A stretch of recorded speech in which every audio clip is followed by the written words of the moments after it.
ගම්මිරිස් මුල්වල් මේක තමයි හොයාගන්න අමාරු එක මලබුල. අපි මලබුලත් කියලා හඳුන්වනවා.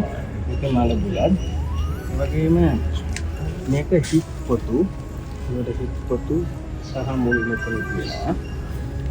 ඊළඟට මේක කුඩු මිරිස.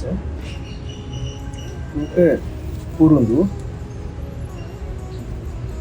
මේක කරඳ. මේ ආදී වශයෙන් තමයි මේ වියලි ඖෂධ ටික මේවල මුල් විශේෂයෙන් අපි ගන්නෙ. ඊට අමතරව කල්කේ වෙනවා. ඒක දාන අවස්ථාවේ ඔබට පෙන්නනවා කල්කය. මුලින්ම මේ ටික දාලා ඊට පස්සේ ඒකට අදාළ පැන් දාලා කසාය අවශ්‍ය ප්‍රමාණයට හිඳලා ඊට පස්සේ තෙල් සහ කල්කය මේකට යොදන තමයි දිව්‍යාංගනාදී තෛලය සකස් කරන්නේ. මේකේ ඇත්තටම ගුණ බණත් වට්ටෝරු අදහස් ගොඩාක් තියෙනවා. ඒක අපි සම්පූර්ණ කොට පැහැදිලි කරනවා මූලාශ්‍ර පුස්කොළ පොත් ආශ්‍රිතයෙන්ම කොයි ආකාරයෙන්ද ඒක එක් පරම්පරාවට අනුකූලව තියෙන්නේ සහ අපේ ජනප්‍රවාදී සහ සමාජයේ වැඩිපුර දකින දිව්‍යාංගනාදී තෛලයක් මේ අපි හදන දිව්‍යාංගනාදී තෛලයේ පොඩි වෙනසක් තියෙනවා.